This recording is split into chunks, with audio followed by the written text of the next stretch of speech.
إلى يوم الدين.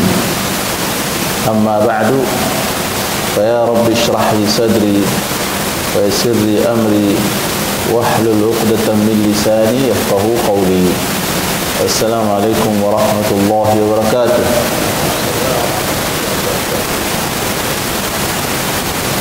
Baada kumhimidi Mwenyezi Mungu Subhanahu wa Ta'ala na kumtakia rehema na amani mtume wetu Muhammad sallallahu alayhi wa alihi wasallam, tunaendelea kumshana masala mbalimbali katika dini yetu.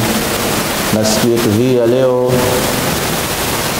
Jumanne huwa tukisomeana masala ya fiqh ala madhhab Shafi'i, na tupo katika kuelezea mambo yanayohitajiwa kufanywa mtu kabla hajatoka roho na baada kuwa ameshakufa.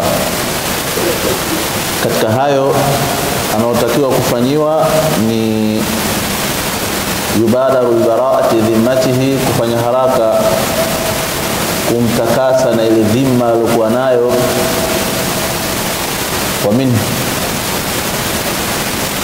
Wa minha, na katika hiyo dhima, inqadhu au infadhu wasiyatihi wal i'lam bi mautihi, ni kutekeleza wasia wake na kutangaza kifo chake.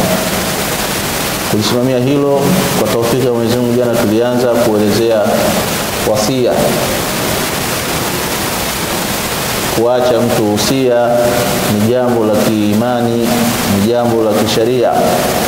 Tukaelezea kwa uchache wake na tukaonyesha asili ya machimbuko yake wasia. Tukaja kueleza aina za wasia, tukasema ziko aina 3 za wasia, ambayo kwenye asili ya wasia zimegawanyika namna 2. Kuna wasia utoaji wa kitu na kuna wasia maagizo ya kufanya kitu. Hiyo kwa asili ya wasia. Ukija katika ahkam, ndio tukataja anwai zake. Kuna wasia unaitwa wasia wajiba, wasia wajibu, kama vile mtu kuwa na deni au kitu amewekewa amana, basi hiyo ni wajibu kwa usia jamaa zake kwamba watekeleze, walipe deni na warudishe amana. Wasia namna ya pili fi hukumu, na ni wasia mustahabba, wasia ambayo ni sunna kutekeleza. Nayo ni ile ndio mtu kuhusia kutoa mali yake thuluth, sehemu moja ya sehemu 3 za mali yake, au aqal au ikawa chini ya hapo, kwa ajili ya khair na birri na sila, akafanya namna hiyo. Ni aina ya pili. Na aina ya 3 ambayo jana kutoka na tulikuwa tunaelezea ni wasia muharrama au batila, wasia ambao sasa ni haramu kuufanya au ni batili, hausihi kuufanya. Nao ni wasia wa aina gani? Kwanza kabisa, kumpa wasia yule anayerithi. Hiyo ni wasia ambayo muharrama. In kana tiliwarithi, ikiwa wasia unaenda kwa nani? Kwa mwenye kurithi, hiyo ni haramu kufanya hivyo. Lakini ikawa wale wenyewe watakaorithi wameridhiana kwa ndugu yao apate wasia huo, sengine ndio alikuwa kaka mkubwa amewalea ndugu zake na kadha wa kadha, kwa hiyo ikaonekana hivyo karidhia wao, wanasema ulama qad yajuzu fi tilka alhala, lakini asili yake haijuzu kumuhusia mtu ambaye atakayerithi, bali wahusia ambao wanasurithi. Kwa ukifanya hivyo maana yake ni haram na pia batila, wasia hausihi. Hali ya pili, au kan fi amri ma'siya, ile jambo ni la kimaasiya, ukamuhusia mtu jambo la kimaasiya au jambo liko nje ya sheria, hili inaitwa wasia muharrama. Kama vipi? Kama kumuhusia mtu, bwana, ikiwa mimi nimekufa, pesa zangu hizi wajengee watu sehemu ya kufanya club society, kwa sababu mtu wangu mimi ni social, ni mtu napenda mambo ya kijamii, kwa hiyo wajengee club ili wapate kupumbana ni maasi wa haluma jarra, kujenga mambo ambayo yatakuwa hayakubalika kisheria. Au maulama pia wameingiza katika wasia muharrama kutoa mali yako zaidi ya thuluth. Hiyo akasema pia ni wasia muharrama, kutoa mali yako zaidi ya thuluth, hiyo pia ni wasia muharrama. Kwa hiyo tumepata kuona asili ya ule wasia ulivyo na unavyotekelezwa, wasia wa kutoa kitu. Sasa hivi tuangalie wasia upande wa nini, wa maagizo. Wasia pia unagawanyika katika namna ya kutekelezeka. Unagawanyika katika namna ya kutekelezeka ile wasia, kama tulivyosema, kuna kutoa kitu na kutoa maagizo yafanyike kadha. Maulama wakaugawanya kwa kuangalia hali kama hiyo sehemu mbili, na wakawanya kwamba kuna wasiyatu maliya au huquqiyya, yani wasia wa mali, kutoa mali au haki ya mtu ambayo wewe uko nayo, wasia wa mali au haki ya mtu ambayo wewe uko nayo. Na wasia pili akasema wasia ghairu maliya, yani wasia usiokuwa wa mali.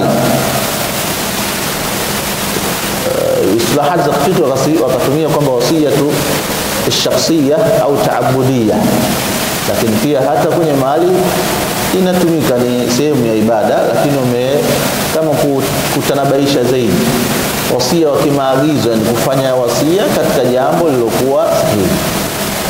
Sasa wasia kwenye mali ndio katu usema huquq. Mtu anahusia kulipiwa deni lake au sadaka, yani alitoa katika mali yake, au tamfidhi haki, kwamba huyu bwana ana haki yake kadha, kama kuna haki qisas na mengineyo. Yote kwa mtu ameacha wasia. Kuna haki ambayo ya Mwenyezi Mungu katika duni zake, mtu alikuwa na uwezo hajaenda hija, uhaluma jarra, huo wasia nini wa kimali. Na wasia ambao usiokuwa mali ndio ile tuliotoa mfano, na inaingia mengine yanaingia tunakubaliana katika asili ile jambo wote, na kuna mengine yanaingia hatukubaliana kwenye asili ile jambo. Mfano inaokubaliana wote sisi, mtu kwa kusema kwamba mimi nikifa anioshe fulani, kwa kaulihi yughasiluni fulanun au yusalli alayya fulanun au yadfununi fi mawdhi'i fulani, kwamba anioshe mtu fulani, aniswalie mtu fulani, nizikwe pia sehemu fulani.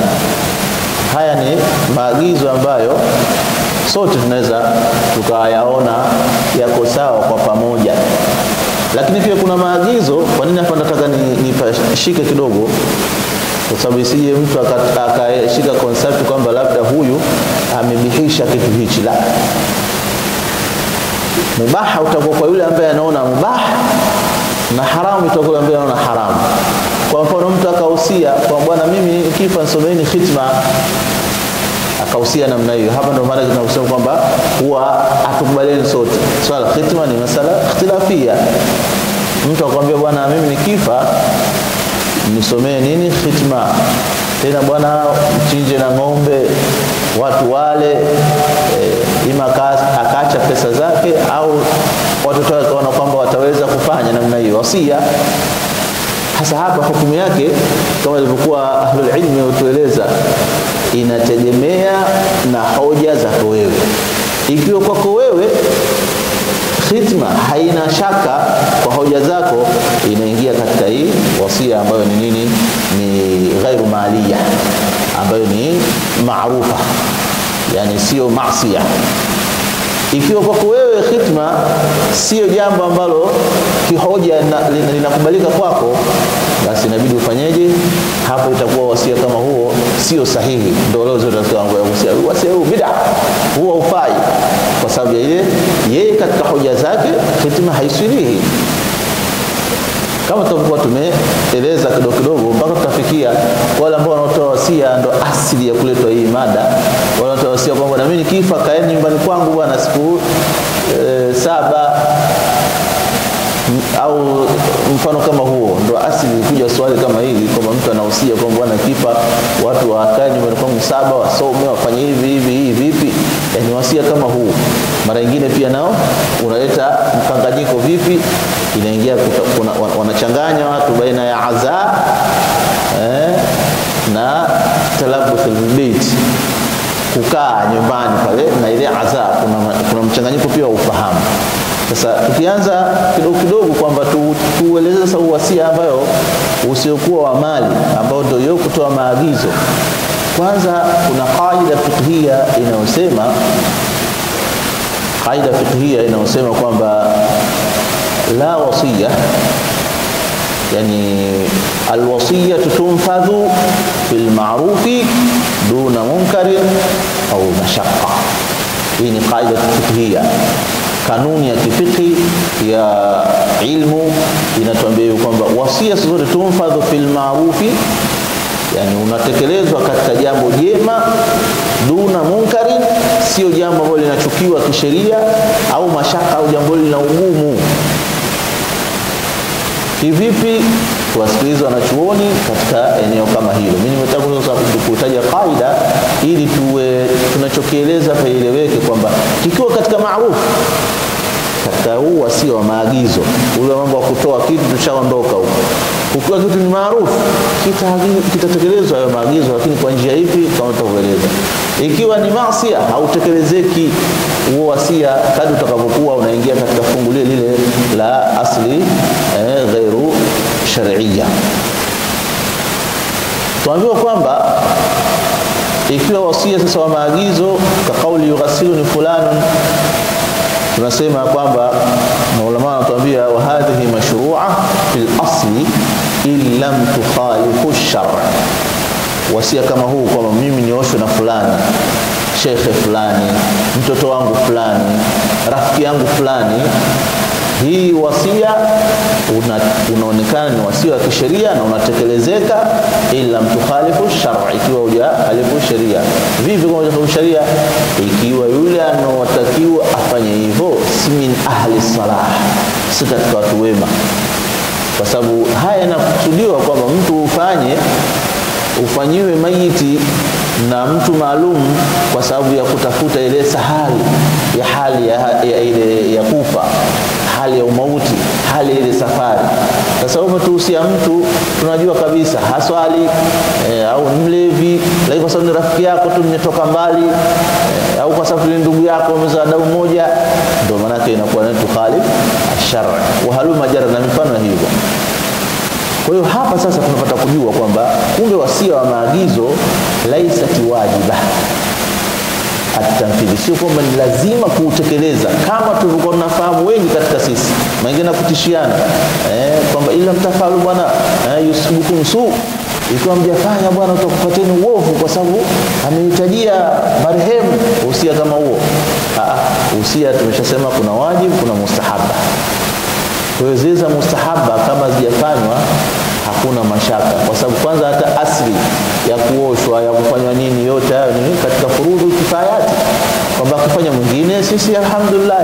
Kwa hiyo hakuna kwamba kusema kwamba akitofanya bwana utapata ubaya na mtapata laana ya marehemu bwana, yanakuja maneno kama hayo. Kwa hiyo kwamba ni laisa wajiba at-tanfidh illa yakun fiha haraj au mafsada, madam ilikuwa ndani yake haijakuwa kuna dhambi au kuna mafsada.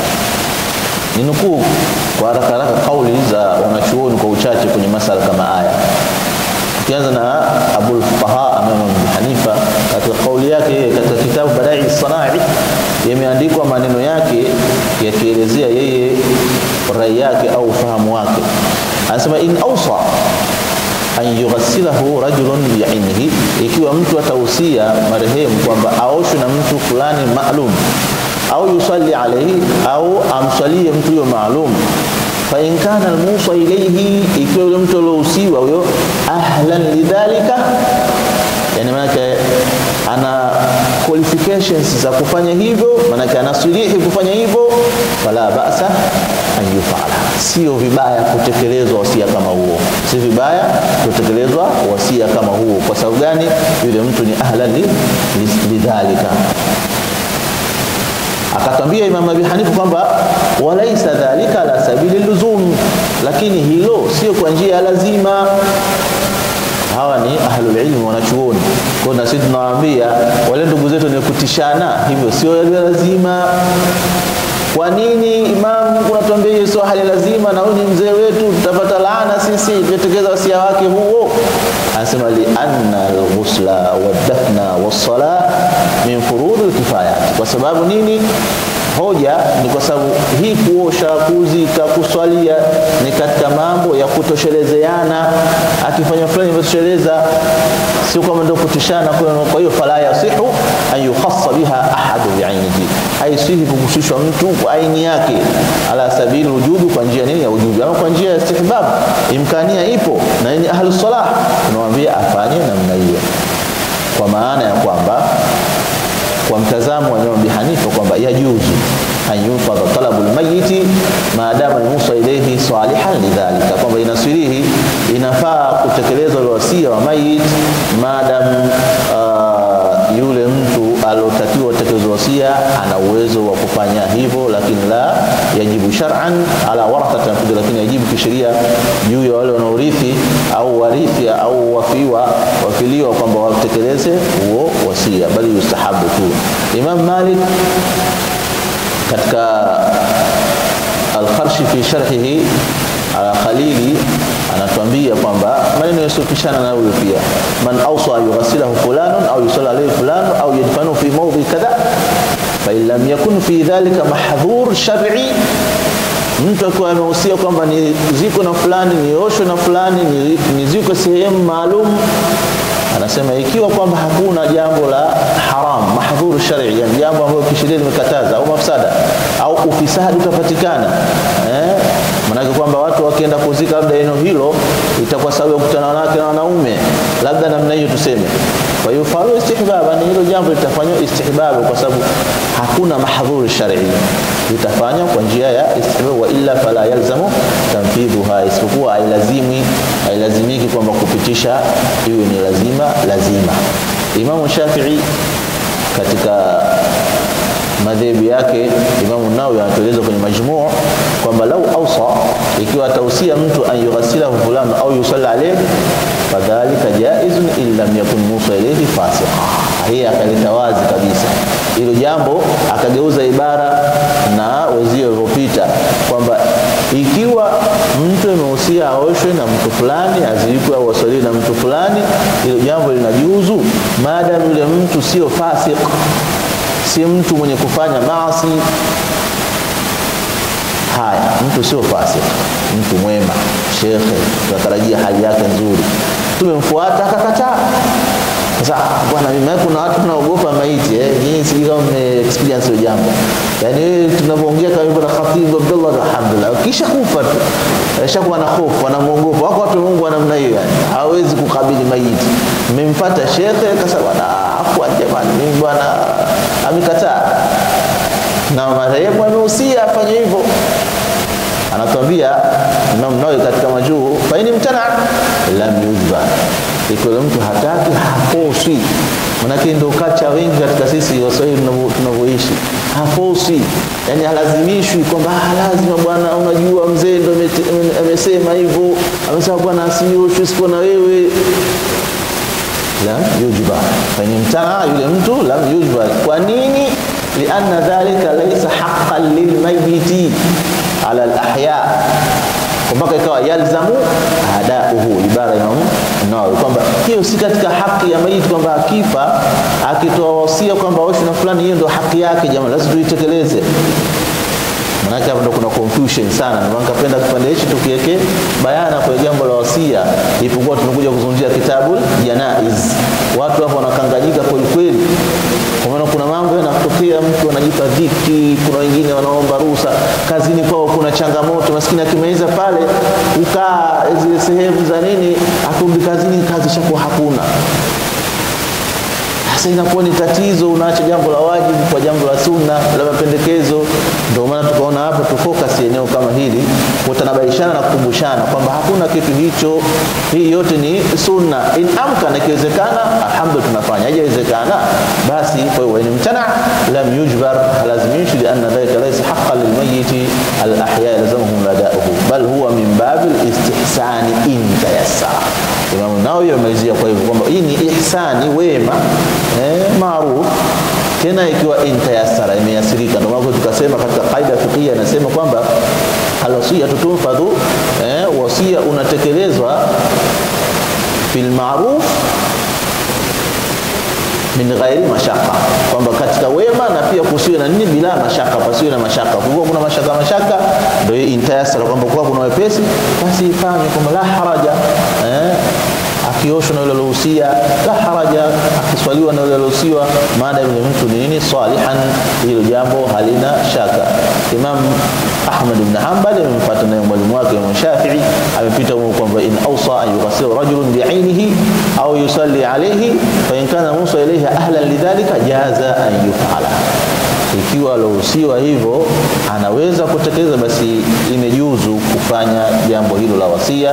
Wa lam yaf'al, na huyo mtu ikiwa hajafanya, fala shay'a alayhi lianna hadha laysa bihaqqi lazim, kwani hii sio haki ya lazima. Kwa hiyo tunaona kwamba kulingana na kaida ya kifikia ambayo inasema al-wasiyya tunfadhu fil ma'rufi duna munkarin au mashaqqa, kwamba wasia unatekelezwa katika au unapitishwa na kutekelezwa katika jambo jema, sio jambo la maasi na uovu. Na pia linaweza kuwa jema lakini lina mashaka, lina ugumu ndani yake, halitekelezwi. Yatakiwa liwe jema na jepesi. Likiwa jema na gumu kutekelezeka, basi tusikae katika hali mbaya. Wengine tunatishiana tena mara nyingine mtu anatoa wasia, anaondoka kidogo, gari tu imeharibika, simuona nikwambieni hamjatekeleza wasia wa marehemu, alisema mwenye tukae siku 3 huku, ni mbona gari ishaharibika. Jamaa, hii ni vitu katika maisha vya kawaida, sio kwamba kwa sababu marehemu ametoa wasia kukaa kwake ndio tufanye hivyo. Hapo kidogo kuna tabu. Kwa dakika 5 mniazime niingie katika kuelezea hii kukaa na adhabu, kwa sababu pia hii inaleta shida kwa wengi katika sisi. Kwa hiyo tumefahamu hapa kwamba wasia wa maagizo unatekelezwa ikiwa kwamba hakuna ndani yake mambo ya kimaasiya na hakuna ndani yake mashaka, lakini kwa hayo tu hautekelezeki kwa sababu hilo jambo sio sahihi. Sasa ile mara nyingine kukaa kwa maiti si siku 3, siku 7, siku vipi, ili jambo liko vipi? Kuna kitu katika Uislamu inaitwa nini? Inaitwa aza. Haya ni maneno ambayo yanatumika katika mtu anapofariki. Sasa watu wamechanganya baina aza, kupewa maneno ya kusubiri yule mtu, maana ndio aza. Aza maana yake ni kuambiwa mtu maneno ya kusubiri, yani kilugha tunaambia min as-sabr. Neno azaa kutoka nini? Min as-sabr. Yuqalu azau ay sabarahu wa wasaa, yani azahu amempa pole bwana kusai chetu, amemfanya awe anasubira kutokana na msiba, kwa sababu msiba ni jambo gumu. Lakini katika istilaha wanachuoni wanasema kwamba azaa, yani ile kwenda kumpa mtu pole, kwa lugha yetu ya Kiswahili huwa tasliyatu ahli al-mayyit, kuwapa tasliya. Maana yake kuwapa nini? Wanasema kuwapumbaza, tasliya, kuwapa pozo ahlul mayiti wa duauhum, na kuwaombea wao ahlu nini, ahlul mayiti bisabri wal ihtisab, wawe na subra, watarajia na kutarajia malipo. Wana vitu hivyo, wawe na subra na watarajia nini, malipo. Hii ndio maana nini ya kutoa pole, ile azaa kwa Kiarabu, kwamba ni kwenda kwa al-mayyit, ahlu wale mayit, tukawaambia poleni, Mungu atakufanyeni wepesi na hivi, na kuwaombea wawe na nini, na subra na kutarajia malipo mbele ya Mwenyezi Mungu Subhanahu wa Ta'ala. Kwa hiyo hii azaa ni tamko au neno limepatikana kwa kuambia almayit kwa njia ya nini uzuri na kuwapoza, sio kwa maana yake ndio ile kukaa kama wengi tunavyofahamu mtu akifia lazima tukakae kule. Taban kadhia kwamba mtu ametoka mbali, kwa mtu amefiliwa Zanzibar tuchukulia au Morogoro, Tanga, mtu akatoka Dar es Salaam akaenda Tanga, tuwezi kumwambia bwana ushasema haya panda gari uondoke. Anaweza akae pale nyumbani, na kwa pale nyumbani kunahitajia yeye kama binadamu apate haja za kibinadamu, kula na kulala, ile sio inayokusudiwa. Lakini kwamba kutoka sasa mtu amefiliwa sasa, jamani tunafunga virago vyetu vyote tunaenda kule, ile ndio ilokatazwa kisharia, ni haram, kwa sababu kule kwenda kumwemeza maiti watu wake, kwenda kumwemeza maiti watu wake. Lakini wewe ukafunga safari, tunaenda kumwambia pole, tunampa chochote, tunamwambia awe na subra, hiyo ndio inaitwa nini? Aza, kutoa maneno ambayo ya taslia kwa maiti. Kama vile katika sheria yetu ilikuja sunna kumwambia a'zamallahu ajrakum, Mwenyezi Mungu aufanye mkubwa ujira wenu nyinyi mliofiliwa, kwa sababu sio jambo jepesi. Mwenyezi Mungu atawa laluwannakum bi shay'in min al-khawf wal-ju'i wa naqsin min al-amwal wal-anfus. Anfus maana kufiliwa, watu wataondokewa na watu wao, Mwenyezi Mungu sasa tuonja. Kwa hiyo ni jambo la kupeana subra. Kwa hiyo ni kumwambia a'zamallahu ajrakum wa ahsana azaakum, Mwenyezi Mungu aifanye zuri ile subira yenu, azaa ile kusubiri kwenu kufanya kuzuri, msisubiri afu mkakosa malipo. Wa ghafara limayitikum, na Mwenyezi Mungu amsamehe nani? Maiti. Haya ni maneno yanasemwa mtu akiwa ameondokewa na nduguye au mmoja yote katika binadamu, na hii ndio azaa. Tofauti na sisi tunafahamu kwamba azaa tumefahamu kukaa matanga, kukaa matanga, yani manake watu wanahama, wana ndugu familia wote wanakwenda kwa ile sehemu tofiliwa. Hii sio katika asili ya sheria kwenda kukaa kule. Basi sisi ndio tunatakiwa tuwe na wepesi wa kupeleka chochote kule, wale wapate taslia, wapate pozo kwa ule mzigo uliopata. Naomba nifahamike vizuri, haijazuia mtu aliyotoka Temeke labda amekwenda Masaki au tuseme Dar es Salaam ameenda Tanga, kwamba kukaa kule akawa anakula pale kwa mtu aliyofiliwa. Hiyo sio, kwa sababu ni mtu distance mbali na ile kula kufanya inahitajika. Lakini tukaambiwa azaa pia isizidi siku 3. Ndio sharia nini ya sunna. Otherwise maulama wakasema labda ikiwa huyu mtu amezidiwa sana hali yake, manake habembelezeki kwa siku 3, sharia haijakataza, yajuzu. Ndio ile kasika bwana mkwambieni mkae siku 7, concept wanazipata maeneo kama hayo. Lakini sio lengo kukaa, lengo ni kumpa pole, kumfariji yule mtu. Kama italazimika kufariji yule mtu ni kukaa pale, ndio itaingia kwa mlango huo. Lakini sio kama vile ada tulivyozoea sisi kwamba mtu akishafiwa ndo tunahama sote ndo kaa pale, ukitoenda kukaa pale na kulala unaonekana mwana ndugu mbaya. Hizi ni mambo za kimila, lakini sio mambo ya kisheria. Kwa hiyo mtu akionekana, wako watu wanakuwa sensitive sana hali zao wakifiliwa, hasa akifiliwa mtu ni mzazi wake au mkewe, mumewe, sengine anapata tabu. Kwa hiyo watu kuwepo pale kwa ajili ya kumfariji ni jambo la kisheria, ni jambo la kisheria, lakini kunategemea na hali aliyokuwa nayo yule mtu. Sheria ni siku 3 tu. Mtume sana anatuambia kwa kwamba ile jambo ni mashruu biittifaq ulama, lianna fihi tasiyat almusab, kuna kumpoza ile mtu aliyopata msiba kama huu, wa muasah, na kumliwaza mtu aliyopata msiba kama huu. Mtume sana akasema man azaa musaban, mwenye kumfanya au apate utulivu au mwenye kumsubirisha aliyopata msiba, falahu mithlu ajrihi, na yeye atalipwa mfano atakavyolipwa yule. Sababu ya kuwa amepata utulivu yule aliyofiliwa, au sababu ya kupoa hali yake hajaenda mpaka kwenye kukufuru ni wewe, basi ujira utakaopata yule kwa kuelekea kwenye wema na khair na maruf, na wewe unapewa mfano vile vile. Imam Tirmidhi na Ibn Majah ndio wamepokea hadithi kama hiyo, na maulama wamesahihisha. Muda wa azaa kama tulivyosema ni 3 ayyam, ni siku 3. Katika sunna imekuja muda wa azaa kumpa mtu ni siku ngapi? 3. Lakini laisa maanahu annahu la yajuzu at-ta'ziya ba'da al-yawm ath-thalith, si kama kwamba haifai kumuendelea kumsubirisha na kumpa maneno ya pozo na utulivu ile siku 3 ikishaisha. La, wa innamal maqsud, la ina makusudio ni kwamba iwe katika ile ghalib ya huzn. Kwa sababu wengine kwa mfano inna adata fil ghalib anna alhuzn yashtaddu fil ayami thalath ula. Ndio maana Uislamu kataka siku zile tatu. Mtu anapata jambo ile mwanzo ile hata mtu sasa akwambia as-sabru inda sadamati al-ula. Kusubiri ni pale shida, ukitakunjua mtu ni mwenye kusubiri pale shida iligonga pap akawa na amestabilize vizuri, yani amesimama vizuri, akubabaika. Hiyo ndio subra, kwa sababu jambo likupata mwanzo unakuwa linakuathiri zaidi. Siku ya tatu ya nne kuna uleo kulisahau na kupoa. Kwa hiyo ndio maana sheria ikataka siku ngapi? Ikataka siku tatu, lakini haina maana kwa kauli za wanachuoni kwamba kuzidisha ile siku ya tatu ikawa siku ya nne na ya tano kwamba ni jambo baya. Muhimu ni nini? Ikiwa kwamba imepelekea kufanya hivyo. Imamu Nawawi katika Majmuu anatuambia yustahabu an yu'za au yu'azza, inasuniwa kupewa maneno ya kusubiri na kupozwa ahlul mayiti, watu wa mayiti, kabla dafni au baada, kabla pale jazikwa. Umeona hiyo hata kabla jazika pia inafaa, sio lazima ile kama tuliofahamu sisi kwenda kukaa matanga tu basi.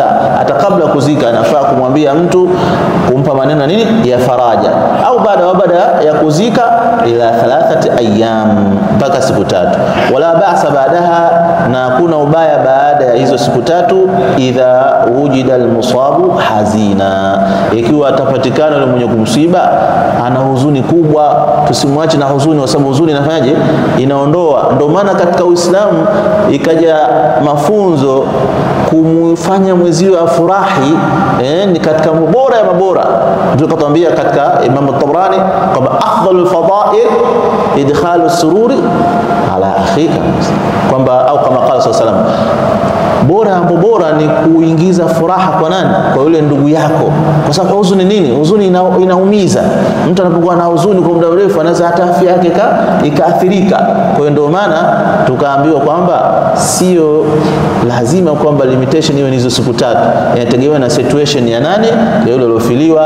Kwa hiyo tunaweza tukakaa na kumfariji ikiwa inahitajia kukaa, au ikiwa kwa maneno inawezekana ukapiga simu, vipi ndugu yangu umeshindaje leo? Ndio mambo ya Mwenyezi Mungu, la baqa illa Allah, anatubaki Mwenyezi Mungu, njia yetu ni moja.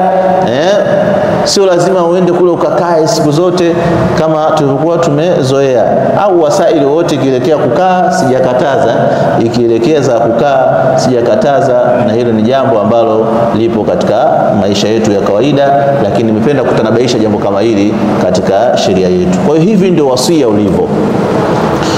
Hivi ndio wasia ulivyo. Kwa uchache nataraji tumeweza kukumbushana katika hatua hiyo. Kuna mambo mawili ilikuwa uzuri niseme mwanzo tu wa darsa, lakini kwa kuwa tutakuwa tunaendelea, sio vibaya siku za usoni kusema mambo mawili ambayo haya si ni moja ni zuri, moja sio zuri. Kila darasa kiendelea tutakuwa tunakumbushana. Lilokuwa sio zuri tuanze na hilo, ili tukitaja zuri lile limefuta ile baya. Sisi wanafunzi tunaosema maneno, au labda walimu, malecturer wanaotoa mawaidha, mara nyingine watu wanawatumia vibaya kwenye mitandao.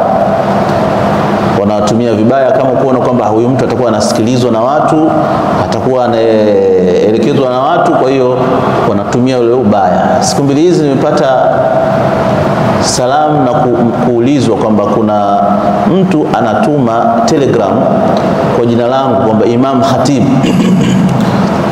Watu takriban mpaka leo hii walikuwa wananijulisha wamefika 12 kwamba inatumwa ile telegram kwamba Imam Khatib amekutumia, unaambia kwenye tovuti hii, au ndio unanieleza, usinieleza saa nyingine wako wengi, kwenye tovuti hii kuna picha zako, lakini nilotuma ni nani? Ni mimi. Tena ndio kwa Imam Khatib, kwa kutumia nini? Telegram. Kwa hiyo ukibonyeza ile, wale wanakuwa tayari wana access ya deal na simu yako na kila kitu, manake ni watu matapeli. Kwa hiyo wanatafuta wale watu ambao maarufu labda wanasema chochote wanawatumia. Kwa sisi ambao tunaojuana, watu walimu ya IT, mara nyingine ilmu inakupeleka kwenye dhambi.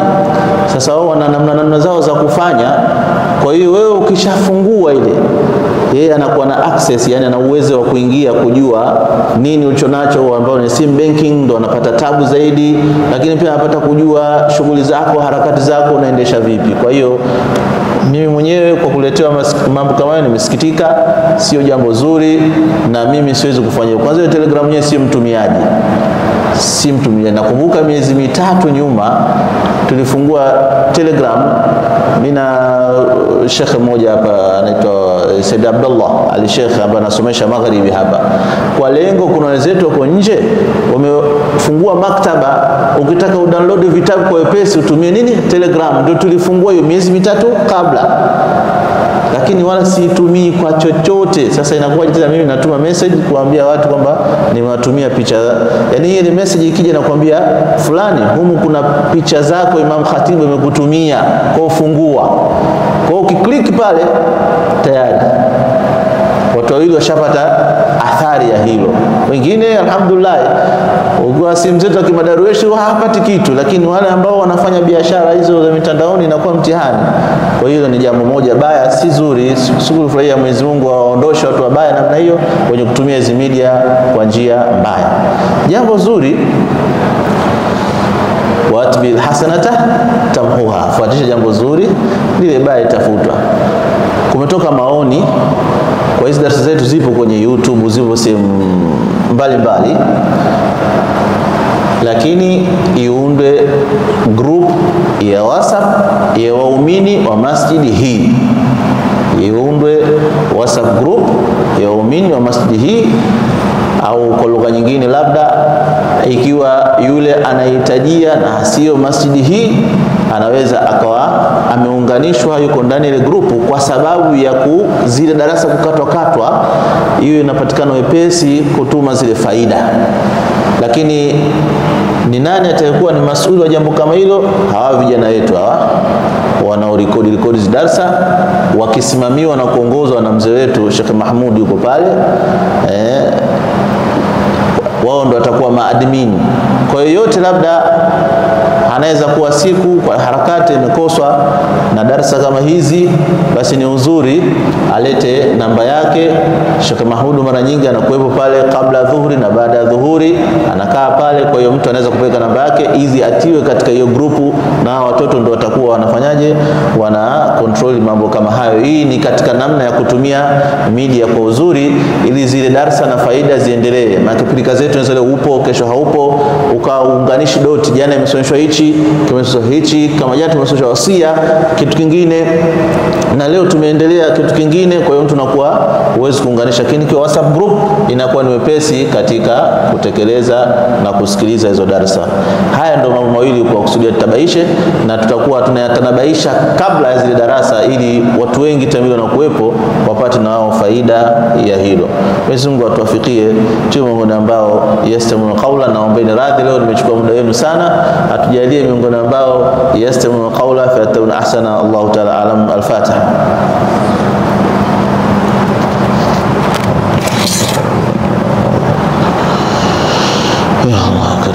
الحمد لله رب العالمين، والصلاة والسلام على أشرف الأنبياء والمرسلين. اللهم فقهنا في الدين وعلمنا التأويل والتفاسير. ربنا آتنا في الدنيا حسنة وفي الآخرة حسنة وقنا عذاب النار. اللهم ارنا الحق حقا وارزقنا اتباعه، وارنا الباطل باطلا وارزقنا اجتنابه، برحمتك العزيز وممكن بالإجابة. وصلى الله وسلم على النبي وعلى آله وصحبه وسلم. الحمد لله رب العالمين.